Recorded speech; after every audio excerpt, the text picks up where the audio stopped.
अब देख लेते हैं पांचवा सूत्र, जो कि है वृत्तयः पंचतयः क्लिष्टा अक्लिष्टाः। यानी कि वृत्तियाँ जो है वो 5 प्रकार की होती हैं और सभी क्लिष्ट भी होती हैं और अक्लिष्ट भी होती है। अब यहाँ पे क्लिष्ट का अर्थ क्या होगा हम लोग समझेंगे तो क्लिष्ट का अर्थ होता है क्लेशपूर्ण या जिनको हटाना कठिन हो, ऐसी वृत्ति। यानी कि ये क्या होती है, योग मार्ग में बाधक होती है। और अक्लिष्ट का अर्थ होता है जो कि उनमें कम क्लेश जो है वो कम होता है, क्लेश से रहित।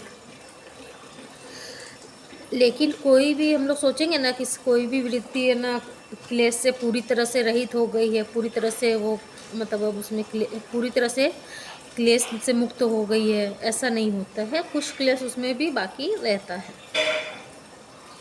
इसीलिए हम लोग ऐसा भी कह सकते हैं कि जो वृत्ति पूरी तरह क्लेश से युक्त है वो हो गई क्लिष्ट वृत्ति, और जो वृत्ति मतलब ऐसा बोल सकते हैं जिससे हम लोग को कम क्लेश युक्त जिसको बोल सकते हैं वो हो गई अक्लिष्ट वृत्ति।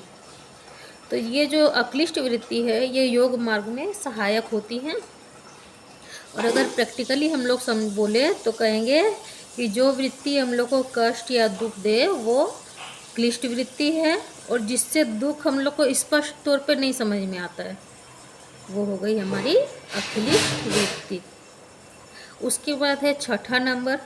छठा नंबर क्या है, इसी के बारे में आगे बताते हुए कहते हैं, इसी सूत्र से कनेक्टेड है कि प्रमाण, जहाँ पे 5 प्रकार की पहले वृत्तियाँ बोली, अब वृत्तियाँ को 5 प्रकार बोली कि दोनों ही क्लिष्ट भी होती हैं और अक्लिष्ट भी होती है।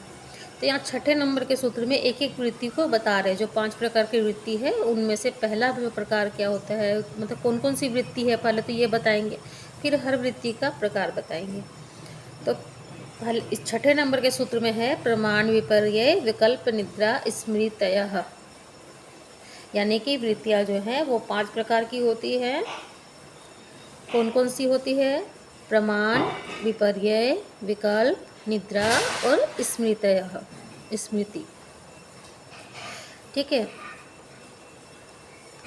तो प्रमाण किसको बोलते हैं हम लोग, प्रमाण यानी कि होता है सच्चा ज्ञान या वास्तविक ज्ञान। विपर्यय यानी कि होता है झूठा ज्ञान या मिथ्या ज्ञान, गलत ज्ञान जिसको बोलते हैं। विकल्प मतलब हो गया काल्पनिक, जो कि है ही नहीं उसको हम लोग समझ लेते हैं विकल्प, यानी कि काल्पनिक ज्ञान।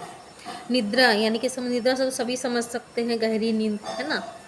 और स्मृति, यहाँ पे स्मृति का मत अर्थ होता है याद, लेकिन यहाँ पे क्या है स्मृतयः, यानी कि ये किस रूप में लिया गया है, यहाँ पे बहुवचन के रूप में, यानी कि एक से अधिक हो सकती है याद।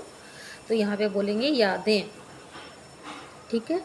तो प्रमाण, विपर्यय, विकल्प, निद्रा, स्मृतयः, ये 5 प्रकार की वृत्ति हो गई।